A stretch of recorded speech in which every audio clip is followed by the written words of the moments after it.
Movies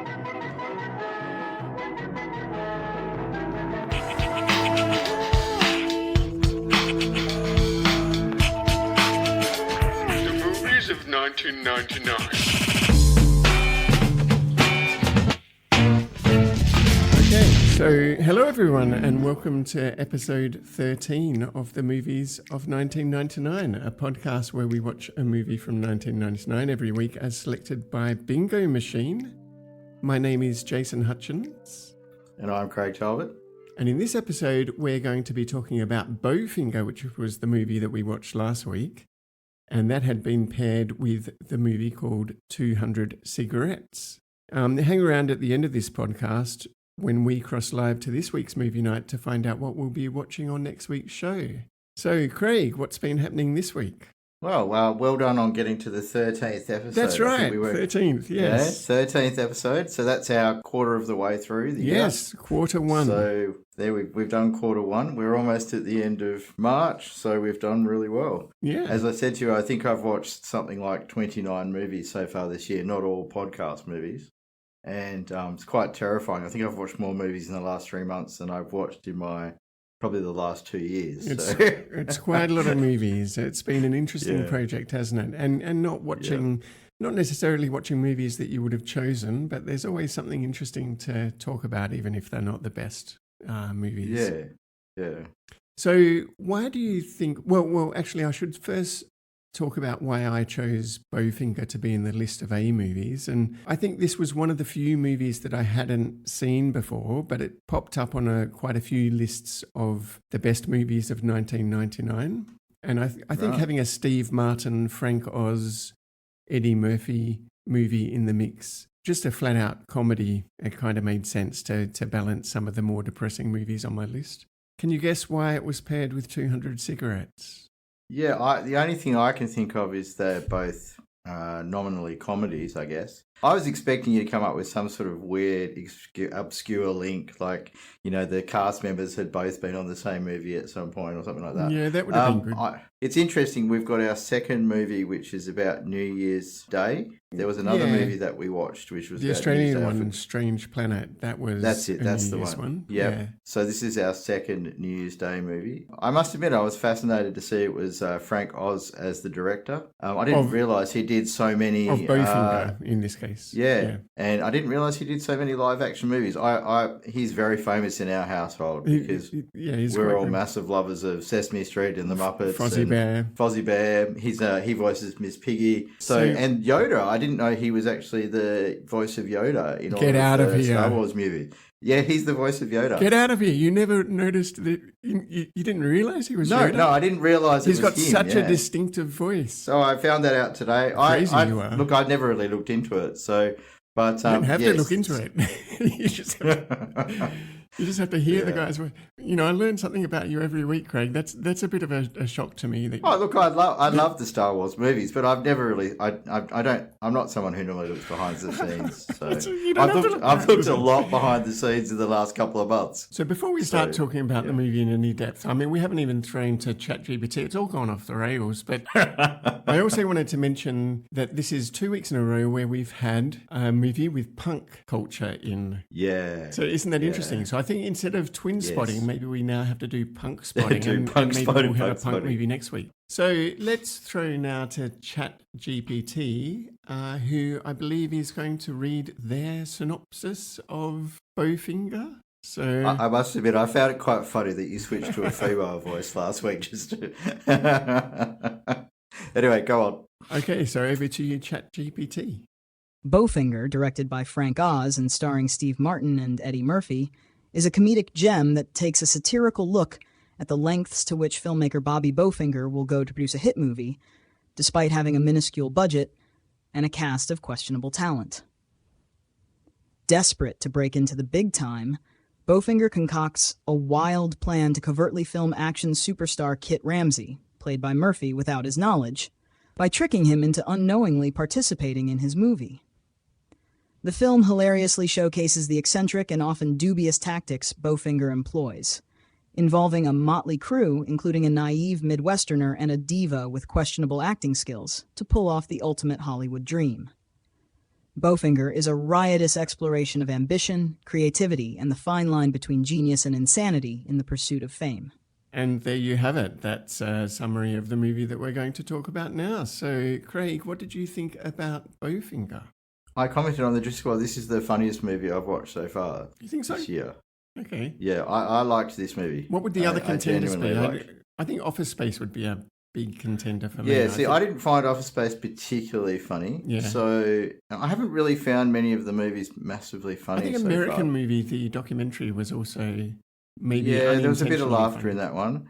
This one is probably the first one that I really noticed myself laughing out loud, right? Like all the way through the movie. Yeah, I really liked it actually. It was a good movie. It's got some interesting bits in it. You know, there's a bit of a call out to the Church of Scientology in there.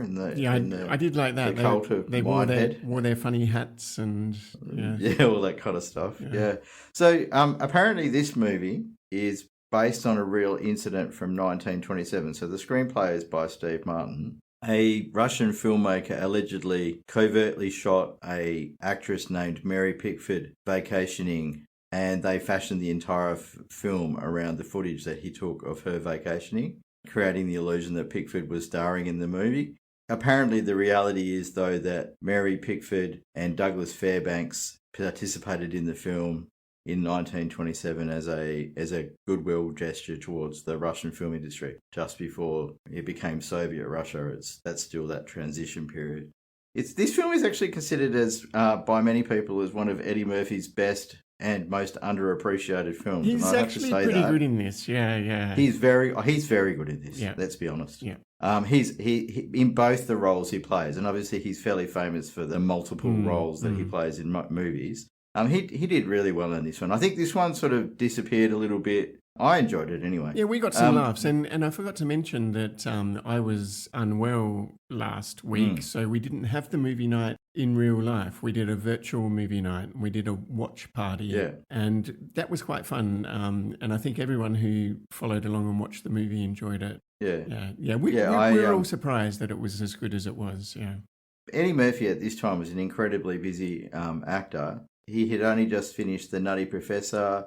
He only had about 6 weeks to do this movie, and then because he was immediately into the sequel to The Nutty Professor, which is The Clumps. Did you like the scene where he had to run across the highway, Jason? That was probably one of the highlights of the movie. It was hilarious. Yeah, it was really well done. So it was extremely well done. So apparently the studio really, really wanted Steve Martin to cut that from the movie. Oh. But they wouldn't do it. So he basically said, no, this is the funniest part of the movie. You can't cut this. Right? And I think it is probably the most memorable part of this movie. Yeah, it's pretty good. Sheer terror on Eddie Murphy, Jiff's face as he runs across. Right. He does that beautifully. It's like, I don't want to do this again. And Steve Martin's like, let's do it again. And I guess it was a very simple sort of effect. It looked quite genuine. It didn't look like a special effect. You say that. They shut the freeway down for 2 days, which in Los Angeles, I don't know how they got away with that, but they managed to shut down the freeway for 2 days to film that sequence. He did the actual running across of the Los Angeles freeway without the use of a stunt double, which I was very interested by. But a lot of the speeding cars were later added in digitally. That's right. It looked very real, though. It looked very real, but he ran across an empty freeway without a stunt double. I mean, he just ran across the road. I really did enjoy this movie. I thought Heather Graham was pretty good in this movie. She is really good as well, and she's good at comedy. She's got the knack for comedy, doesn't she? She was also in another movie from '99, wasn't she? I don't know that it's the one that we've watched so far. And it's not, but I won't be able to say it. But it's the one. Oh, okay, yes, she is. She's also in Boogie Nights. A couple of years before, plays a more serious. Oh, it's still a comedy. Yeah, it is in some ways. Yeah, that's right. So Eddie Murphy apparently ad-libbed the line, "You're doing great. You're going to be a star," in the scene where Daisy is topless, and he turns around and chuckles to the crew because he's so pleased. Heather Graham's character is actually a bit of a jab at Anne Heche, who Steve Martin had been dating. Yeah, it's a bit unkind of him to do that, really. Yeah, so like Daisy, Heche is from Ohio, And like Daisy, Hesh was briefly romantically involved with a significantly older man, in this case Steve Martin. Yep. I wasn't a huge fan of Steve Martin until recently, and I started watching Only Murders in the Building. Yeah, I'm exactly the same. He's really great in that. I really did not like his movies. Like LA Story really turned me off, and I remember seeing that in the cinema. I actually thought this was a good movie, and it's probably because I appreciate Steve Martin more, having watched Only Murders in the Building. I think that's the case with me as well. And it is similar in some ways to the later season of Only Murders in the Building, because they're trying to put together a production, which is what happens. That's right. Yeah, that's right. He actually plays the role of a producer or director really, really well, I thought, in this movie. But anyway, Daisy's last lines about being involved with the most powerful lesbian in Hollywood are clear reference to Hesh's relationship at the time with Ellen DeGeneres. Sorry, I'll say that again. Ellen DeGeneres. Oh, for God's sake. You're going to put that in, you bugger, aren't you? I am. Ellen DeGeneres. Ellen DeGeneres. Oh, for Christ's sake. Yeah, one more time. I can't get it right. Ellen DeGeneres. Oh, well done. There we go. Oh, it is a bit of a tongue twister. Christine Baranski, I actually went down a little bit of a rabbit hole with her because she's been in so many different things, Christine Baranski. So she plays an actress in this movie. She's probably most famous for her roles in Big Bang Theory and quite a number of different TV series. She's in lots of different very famous TV series. A Good Wife, all of those sorts of things. There's a little cameo, I guess, from Robert Downey Jr., who's the producer or film mogul or something like or that. Whatever it is. This is kind of before his career comeback, isn't it? So yeah. Very first movie set in actual Hollywood, Jason. I think that we have watched. Very, very first movie set in LA and Hollywood. Over on the West Coast, Yeah, I've been going on about this in the podcast for quite some time, that we haven't actually had a movie in LA, and that was the very first one. So I did find it funny that they managed to work the Griffith Observatory into this movie. That's the observatory where they do like the alien scenes. Yes, that's right. And I spotted the Foucault's pendulum. Yes. Did you happen to see that observatory? Did you happen to Yes, I did. Yeah. That observatory is memorable to me because it's in a lot of it's in one of the Star Trek movies. But so it was interesting because they used exactly the same shot of the Griffith Observatory, the opening shot where they're at the thing. I thought that was really interesting. So it probably gets used a lot in movies, to be fair. The Terrence, what's his name? Terrence Stamp. Is it Terrence Stamp? Yep. Yeah, I think he was pretty good in this movie. That whole thing with him and the Laker girls was a bit weird, though. The cheerleading. Yeah, sport. I didn't really understand the joke there. It's just like he's a bit of a weird character. It might have been. I think the idea that Eddie Murphy's character, because he's playing a famous actor who's going a little bit crazy, and he's sort of joined this Mindhead cult, and he thinks he's being pursued by aliens, and that somehow just matches up with the fact that they're trying to make a movie where his character's being pursued by aliens. So it's just this massive coincidence, I suppose. But it's one of these things where there isn't really any shred of believability about what they're doing. It's just like a vehicle for all of these gags and, one-off jokes and things like that. Yeah, I don't think it's a particularly believable movie. No, I mean, you do have to suspend your disbelief a bit for this movie. It's like they're racing around. I did like some of the one-liners when Steve Martin is comforting one of the actors that came in for an audition, and they said no, and the actor started crying, and he was like, there's the door. Yeah, there was lots of little that sort of thing was quite funny. Yeah. I think Steve Martin's character, I think that was one of his better roles. Actually. I think he needs this kind of movie because he, like, in terms of it not being believable or realistic, I don't think Steve Martin really can do that kind of a role. I think he does need something that's exaggerated and over the top, and that sort of suits his. Yeah, I mean, which is why it's interesting to see him in Only Murders in the Building, because I think he's more of a human character in that. He is, yeah. It's interesting though. On Rotten Tomatoes, this movie has 81% critic score. That's quite high, isn't it? Yeah, that is probably one of the higher movies that we've watched. Interestingly, this is one of the few movies that has a really big gap between the critic score and the audience score. So this one only gets 61% audience score. I think I know why that might be, because this movie was really popular in America, but not at all popular internationally. And I think the critics probably skew more to American critics, whereas the audience is probably more global. Yeah, it did pretty well, this movie. It made pretty close to $100 million. I think most of that, as you said, was in America. It cost $44 million to make, so it's amongst the more expensive movies that we've watched. It's surprising that it was so expensive to make. I have no idea what they spent all the money on, unless it was the actual actors themselves, or, like maybe or paying to shut down the freeway. Eddie Murphy paying to shut down the freeway. I thought I read that Eddie Murphy did it as a favour because he wanted to. So he became interested in this movie when he heard that he would be working with Steve Martin, of which he was a huge fan. And when he sat down with Martin and director Frank Oz, the first thing he said was that Kit Ramsey should be a black action superstar. And then Oz asked if he meant that he was making the film, and Murphy said yes straight away. So Steve Martin often later joked that Eddie's audition was very good. This is an interesting little factoid. Did you notice the dog in the movie, Jason? I thought the dog was pretty outstanding. Yeah. The dog was excellent, I thought. Yeah, lying on probably one of the best actors. Probably better than all of the actors in Son of Sam last week, the dog from this week. I reckon the dog could have acted all of them. Sleeping on the sofa on its back with its legs. Legs of the air, Honestly, I think the dog probably was better than most of the actors I've watched. When Heather Graham comes over for the date, he gets an elastic band or something to... Ed ties the dog's legs together. Poor dog. Anyway, apparently the cast was so impressed with the performance of Emma, which is Betsy the dog, particularly her lying on the couch with her legs wide open, which wasn't in the script, but it became a big joke in the film, as you just mentioned. So we really need a new segment for Bailey, because I tell you what, every movie has an animal or a dog in it, and Bailey goes berserk at the television whenever an animal appears. Yeah, actually, we should really record some of Bailey barking at certain scenes. Yeah, it is funny the number of cats and dogs that have been in the movies.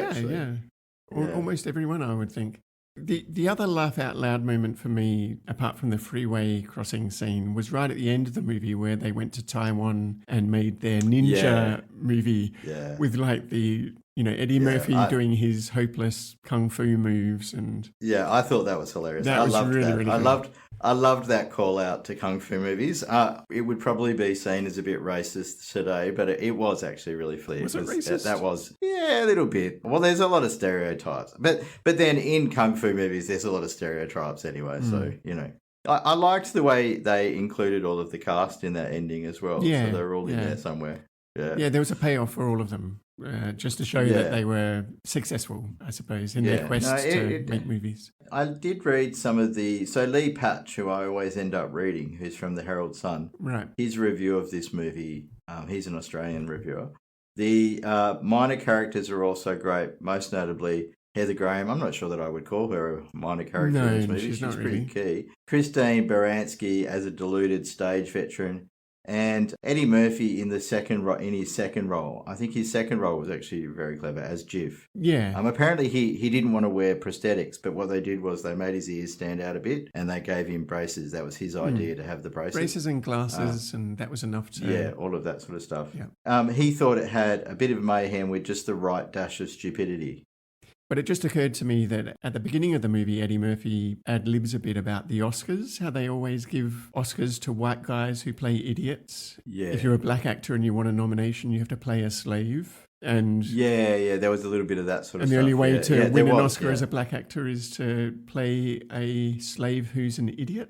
I just wonder whether that character of Jiff, did you say his name was? Yeah. I wonder if that's a callback to that joke. Because you could almost say he was playing a slave who's an idiot, because they basically just give him all the the jobs to do. Well, the thing is, Steve Martin wrote the movie, so he wrote the characters. And look, I think at this time in 1999, it was still pretty tough for an actor like Eddie Murphy to win a nomination at the Oscars or to win an Oscar. I mean, that's only changed very, very recently. So that was Bowfinger, and before we start talking about 200 cigarettes, it's time for a break with intermission.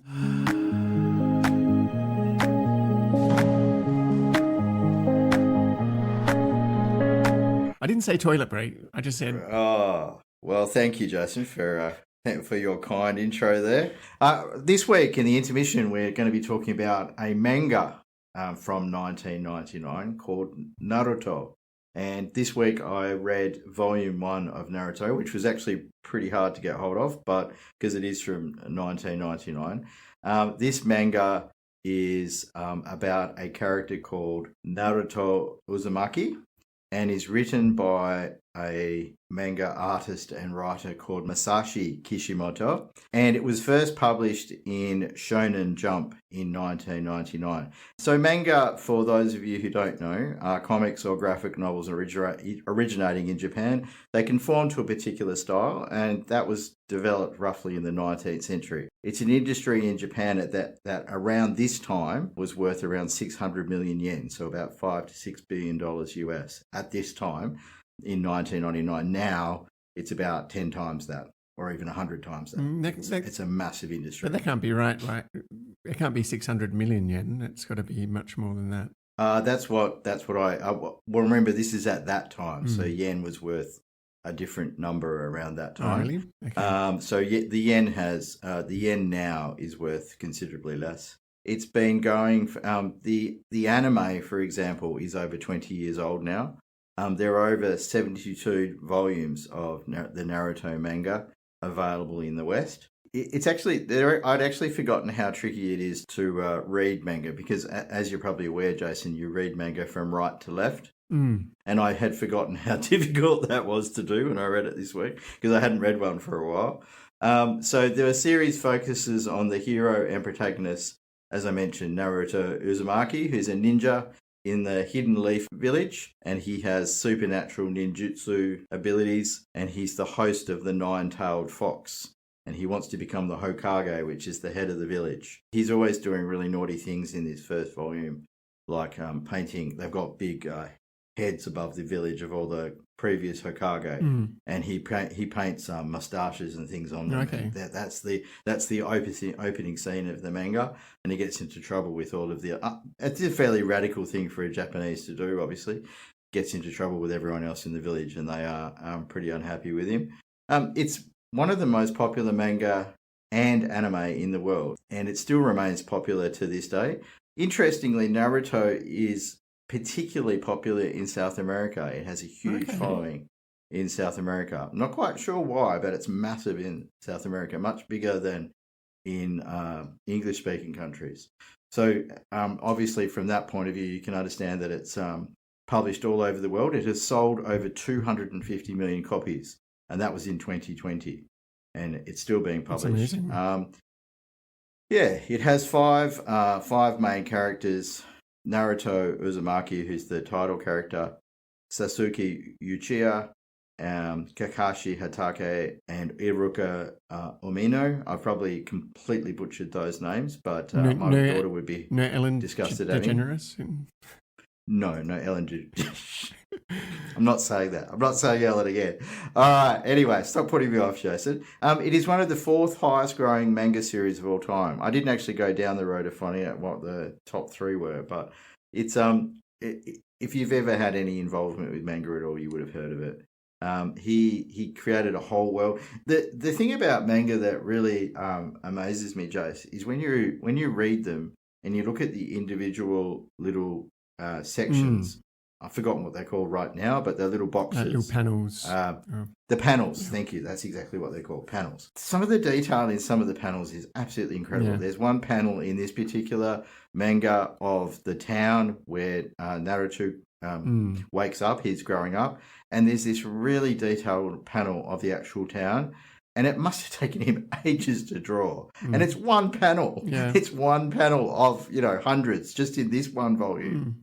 It's extremely amazing to me how hard these guys work. They genuinely work really, really hard. So just to be clear, he wrote and drew every single panel in the Naruto series. So he's the writer and artist. And he does. I'm sure they have people who help him publish it and all that. They've got quite a team of people behind it. But you've got me wanting to go and read some manga now, Craig. I just happen to be very lucky. My local library has a massive collection of manga. Okay.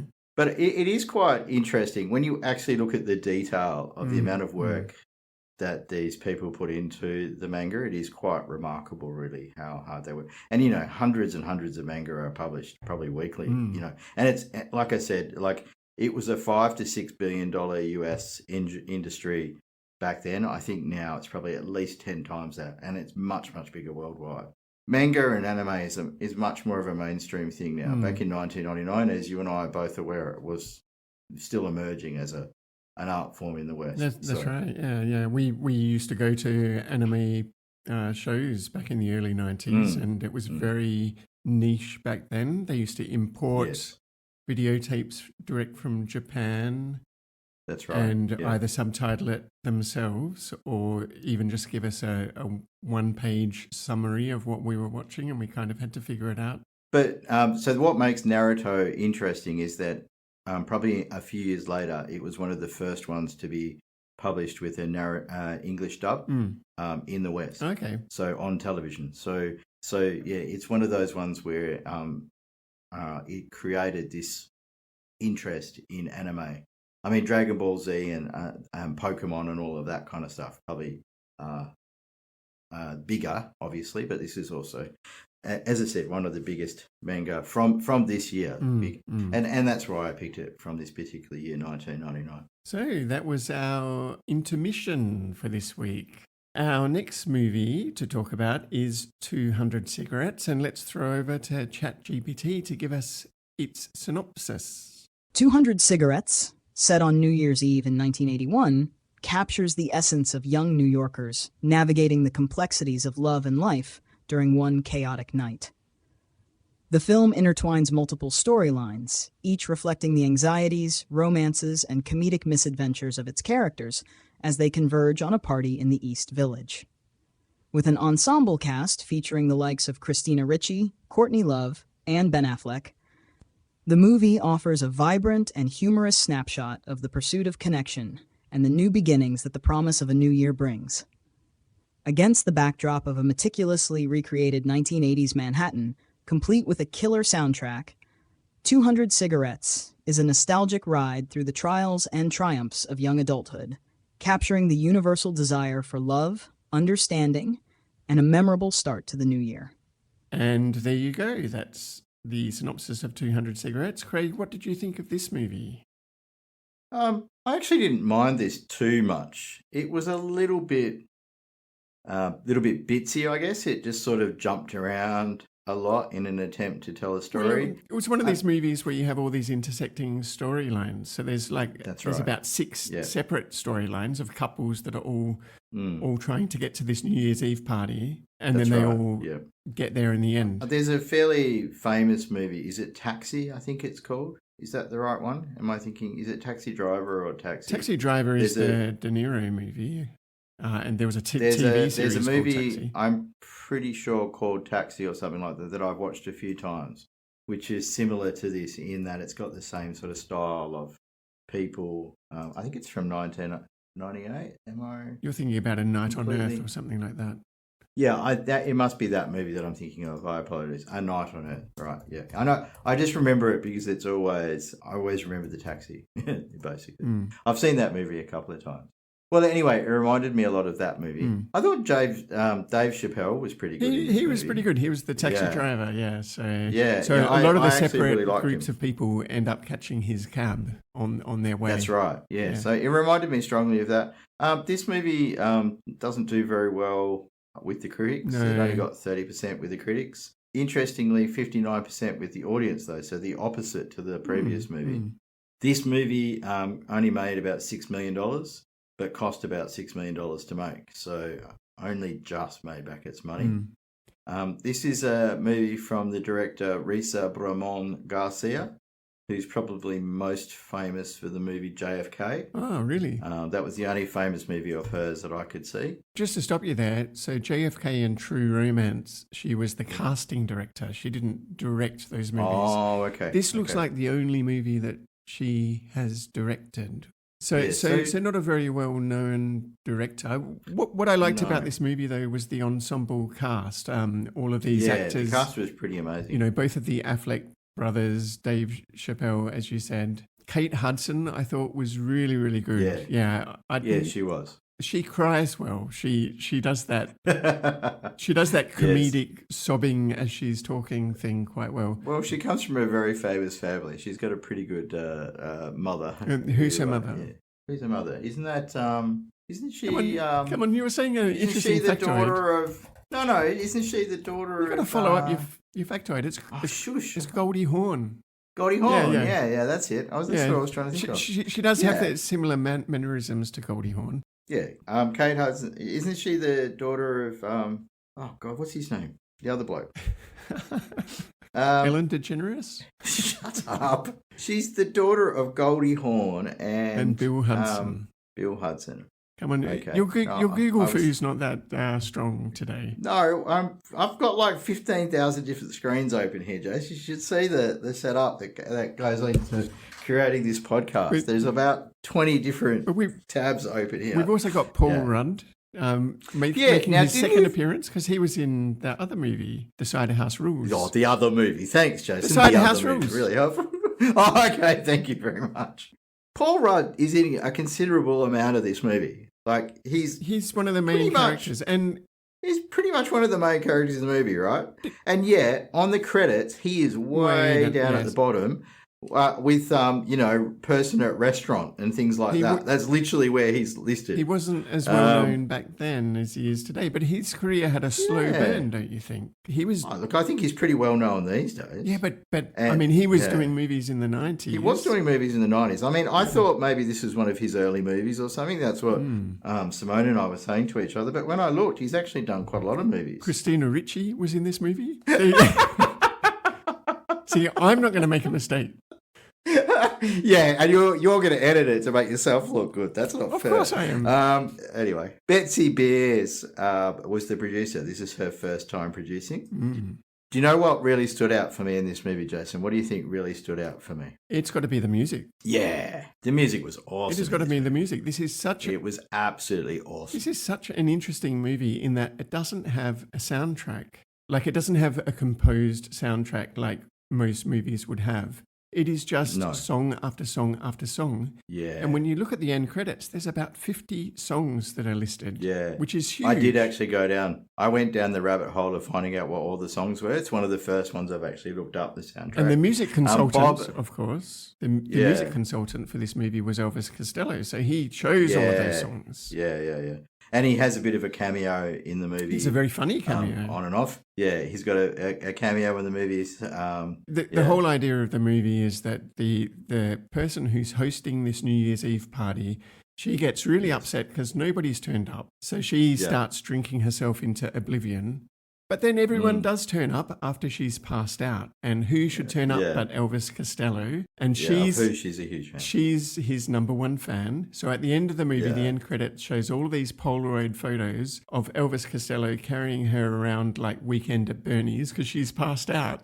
And that's the only time you see him, apart from a very brief cameo right at the beginning of the movie where he sort of passes them on. And you hear his music quite a bit. And you hear his music. But that's quite a funny joke, the way that the movie ends. The movie's actually set in 1981. Yes. And I absolutely loved the music. Every time I started to get bored with this movie, the music would pick it up. It's not, yeah. The music would pick it up, and that's the main reason. It's interesting that it's set all the way just a few years after the Summer of Sam serial killing. Yeah, and a very different New York. A very different New York, yeah.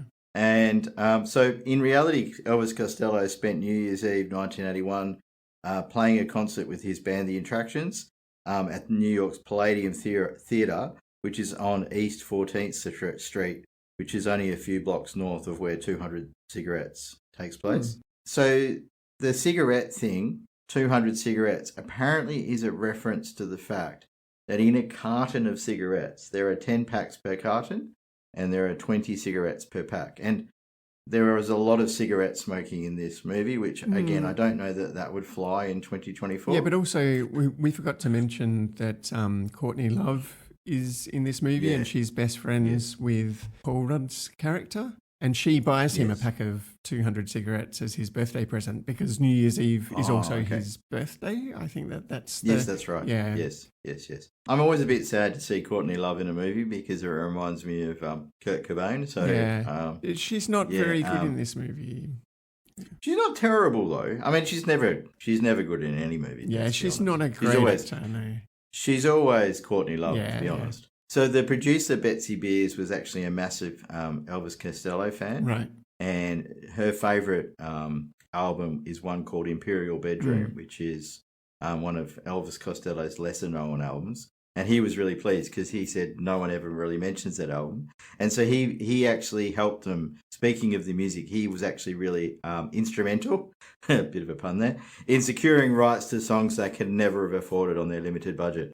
He even recommended little-known artists that characters would have been listening to in 1981. So he was instrumental in the... I did wonder if the music thing was a bit of a callback to the fact that it was actually an MTV production. Mm. And apparently 1981 is the same year that MTV was launched. Okay. One of the characters, Guillermo Diaz, who plays Dave in the movie, was not a cigarette smoker, and he would often vomit after each day of being on set after having to smoke for most of the day because, there's obviously a lot of smoking in the movie. There's an interesting little one that Christina Ricci talks about in an interview where she said that while they were shooting in the East Village, the landlord of one of the buildings they shot in front of did not want the building featured in the movie because she was personally against smoking due to her father dying of lung cancer. I read that one, yeah. So, she orchestrated several antics to sabotage the shooting, including hanging a no smoking sign on one of the windows, covering posts on the street with aluminium foil, and singing "Row, row, row your boat gently down the stream" during filming. And she even almost punched out one of the extras for stepping onto her stoop of her building.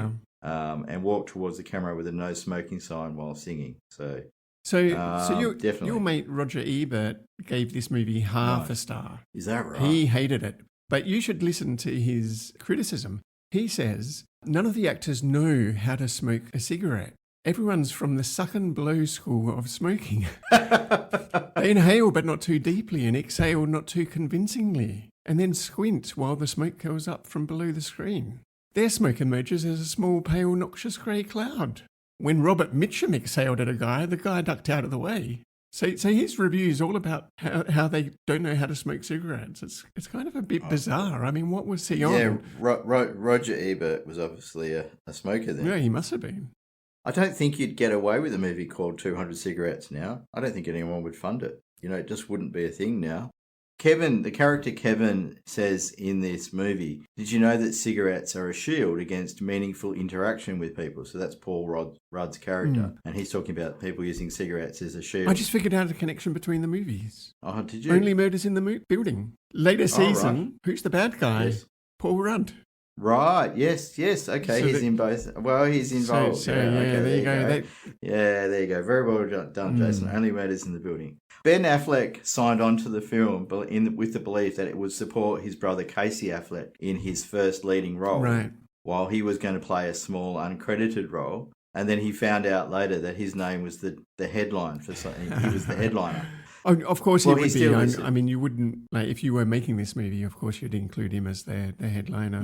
He was actually the first one listed on the credits. So, I mean, I didn't think Casey Affleck was particularly important in this movie. Well, he's one of the punks, obviously. Well, he was more adamant, I thought. He was pretty much just identical to Adamant. Yeah, that's right. Yeah. I like Janine Garofalo as well. Janine, she does very well as well. She's in a lot of stuff. She's very sardonic, I guess you would call her personality. But she would have been in The West Wing pretty close to this as well, which is probably where I first she was saw in her. a lot of stuff around. I don't think she was in The West Wing until later, so probably a couple of years later I would have What was the character name of the Scottish guy? Because, I'd never seen him before or I've since. seen him in stuff before. Have you? Yeah. Was it Eric? Yeah, but Brian McCarty, is that him? I'm trying to find... Yeah, that's him, Brian McCarty. Yeah. He's definitely in stuff. In TV, anyway. I mean, he had just done Rob Roy not long before this movie, so Rob Roy was probably one of his biggest movies. I wonder where they cast Rob him. Roy being a very famous character from Scottish history. Right, he's mostly a TV actor and not really a comedic actor. He's very much a TV actor. I've seen him in a lot of BBC stuff, I'm pretty sure. Yeah. this was one of those movies that was very hard to get hold of as well. It's one of those films that has disappeared from streaming services. Yes, I must admit I had to utilise the slightly darker side of the web to access this particular movie because it is pretty hard to get hold of. I think it was available on YouTube. There were people who had published it on YouTube. You can pretty much tell a movie isn't terribly popular if YouTube's allowed it to stay up. Nobody's made a copyright claim. Yeah, that's right. So it's been up for a while as a movie. Oh, he was in the Witcher 2 video game. Our mate Brian McCarty, he actually plays a role in that. There you go. He's done all sorts of stuff. He's been in all sorts of things. A lot of Agatha Christie sort of stuff and a lot of TV stuff. He's actually done quite a few computer games, voices on computer games. He went to St. Brendan's and St. Ignatius primary schools in Motherwell. He's the same age as my wife, actually. I think you were scraping the bottom of the barrel with the factoids there, Craig. Sorry, I tried. An actor is the same age as your wife. I think we. Yeah, all right. I think we can probably draw. Noticed. Yeah, we can draw a line under that one. Yeah, but we were looking for an Easter movie, and we got a New Year's movie, and instead of chocolate eggs, we got cigarettes. Yeah, it wasn't the best. It wasn't the best thing for Easter Sunday in the world, but there you go. I don't think it's a terrible movie, but I don't think it's a great movie. I think really it comes down to the music. If it didn't have the soundtrack that it's got, it would not be any good at all. And it was the music that really kept things going. And like you say, 100%. Like you say, you sort of get into this mode watching it where you're just waiting for what's the next song going to be? What's the next song going to be? Because each time they cut a scene, it starts playing a new song, and it's always a pretty great song. So. There were some really, really good songs in this movie. Maybe we should go through the list of songs because they show that in the credits, don't they? So, I Want Candy by Bow Wow Wow. Ladies Night by Kool and the Gang. Our Lips Are Sealed by the Go-Go's. Lady, You Bring Me Up by the Commodores. Pump It Up by Elvis Costello. Get Down On It by James Taylor. What Does Lisa Like? Cruel to Be Kind by Nick Lowe. Nick Lowe was pretty big at this time. Rapture by Blondie. Just What I Needed by The Cars. Joe Jackson, It's Different for Girls. Maybe He'll Know by Cyndi Lauper. Debbie Harry, In the Flesh. Tainted Love by Soft Cell, probably one of my favourite songs ever. Feliz Navidad by Jose Feliciano. Boogie Wonderland, Joy to the World, Nowhere Girl. There's a song by the Ramones in here called I Don't Care. There's a song by the Buzzcocks by Queen. Another one, Bites the Dust. Love is the Drug by Grace Jones. Ready to Take a Chance Again by Barry Manilow. Oliver's Army by Elvis Costello. Another song by Nick Lowe. Romeo and Juliet by Dire Straits, Mark Knopfler. That one actually has a little bit of a story to it. Apparently that was one of Paul Rudd's favourite songs, and he told Kate Hudson about it. And so they included it in the movie at the end, and he didn't know it was actually in the movie, so he got a nice little surprise when he watched the movie for the first time. Shake Your Groove Thing, Jason. Shake Your Groove Thing. That's right. By Peaches and Herb. Brian Ferry and Roxy Music, More Than This. Another song by Blondie, Maria. Harvey Danger, Save It for Later. I mean, the list... Harvey Danger, my goodness. Yeah, I mean, there's the specials as well. I thought Harvey Danger only had one song, Flagpole Sitter. That's probably it. Yeah, so there you go. There's quite a lot of songs on this soundtrack here. Well, that's 200 cigarettes. I think it's time to wrap this thing up. So let's cross live now to today's movie night for the rolling of the bingo ball. And we'll see what movie we're talking about on next week's show. So over to you, future Jason. Okay, here we are at the movie night. We've got Melissa as the guest bingo spinner, rolling the balls. What number are we looking for this week? A 1 or a 7 to continue the pattern, I think. Oh, there we go. We've got a ball. And what is it? It looks like a big number. It's... Number 40. 40. Didn't we have 41? Number 40 is a movie called Affliction. We're going to be afflicted. Affliction is being hailed by critics as a film of startling intensity. Performances by Nick Nolte and Sissy Spacek go for the jugular, says the New York Times.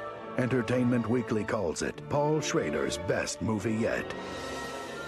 And John Powers of Vogue magazine raves, a beautiful, harrowing film. Perhaps the best performance of Nolte's career. The sucker shot himself. Who, Jack? Well, the other guy. I figured you'd know what really happened. 30-30 at close range. Will it make it? Deal weight. From Paul Schrader, the writer of Raging Bull and Taxi Driver. I think there's some dirty business going on in this town. Director of American Gigolo and Light Sleeper. What are you doing, playing cop? He's a lot like me when I was his age. You wouldn't have done anything like that. Shoot somebody. Oh, come on, girl. And the acclaimed novel by Russell Banks. But at least I was never afflicted by that man's violence. That's what you think. Comes an emotional story of love, of pain. I'm free of you. You're not on my back anymore. You see how easy it is? You think you're getting away with it? And of self-discovery. You know, I get to feeling like a whipped dog some days. Some night I'm gonna bite back, I swear. Academy Award nominee Nick Nolte. You need me. Even Pop, for Pete's sake, he needs me. This town needs me. Academy Award winner Sissy Spacek. What in the world is happening to you? Film legend James Coburn. You done finally done it. Right, done it like a man done it. And Academy Award nominee Willem Dafoe. Affliction. That's been paired with Drop Dead Gorgeous. Every year, in the small town of Mount Rose, Minnesota, a special competition takes place. I know what some of your big city no-bra-wearing, hairy-legged women libbers might say. They might say that a pageant is old-fashioned and demeaning to the girls. No, I think you boys are going to find something a little bit different here in Mount Rose. Ouch! But for two ambitious girls, I believe this pageant teaches you what's really important in life. I dream of getting out of Mount Rose. I mean, guys get out of Mount Rose all the time for hockey scholarships or prison. And two jealous mothers. My daughter is the most talented contestant that Mount Rose has ever had. It's not just about beauty. Go Muskies! Woo! I'd lay down 10 to 1 that it all comes down to Amber Atkins and Becky Lehman. It's about poise. If you could be any tree in the woods, what kind of tree would you be? Green. It's about tradition. You get your ass up there and show me some teeth. It's about winning and whatever it takes. Are we on cops, Harold? Are we on cops? Shut up, Hank. This here's business. It's on cops. Ah! Oh my God! My cat costume's gone! Bring it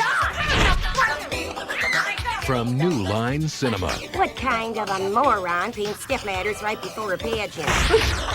Kirstie Alley, Ellen Barkin, Kirsten Dunst, Denise Richards. Look at that winner. I think she's had a boob job. Oh, come on. She's too young for a boob job. They do that at birth now. What are you talking about? Our pageant is not a peep show. Oh, God, you rule us!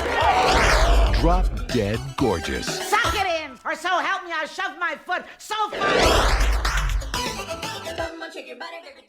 And there you go. 2 more movies to talk about next week to add to our letterbox lists. What do you think about that, Craig? Looking forward, as it always, Jason, to the next 2 movies, and hopefully we can do this one in person this time. Are we looking for any particular numbers this week? Still looking for 7s, or? I think we're still missing one of the 7s, aren't we? But we've done a lot of odd numbers, haven't we? So 41, like 1, numbers ending in 1, numbers ending in 3, and numbers ending in 7. If I'm correct. It's really weird, isn't it? I don't think we've got any movies ending in 5. This bingo machine's rigged. We should be getting some even numbers in there. I think we've had a few even numbers, but not as many as odd numbers. It's a conspiracy. There's a pattern there. There's a pattern. We will see you all next week, and to play us out this week, it's another cut from Margaret and David talking about Bowfinger. So we'll leave it up to them. So until next week, it's goodbye. Goodbye, everyone. The pairing of 2 comic icons, Steve Martin and Eddie Murphy, in Bowfinger seems like a recipe for success, particularly when Martin wrote the screenplay. Well, there are some simply delicious, crazily funny moments in Bowfinger, but the film doesn't quite work as a whole because there's no grounding in any sort of cinematic reality. It's just a romp with some fine performances. Eddie Murphy is such a major talent. Christine Baranski is elegantly droll. Heather Graham is wonderful as ever. David? I was disappointed in this. It sounds funnier than it actually is. There was a great opportunity for a wonderful satire, but none of it's really intrinsically believable, and that to me makes it much less funny. It's more farce than satire, and I think that's intention. Look, I was disappointed. I'm going to give it 2.5. I think the moments that are funny are very funny. I'm giving it 3. Row, row, row your boat gently down the stream.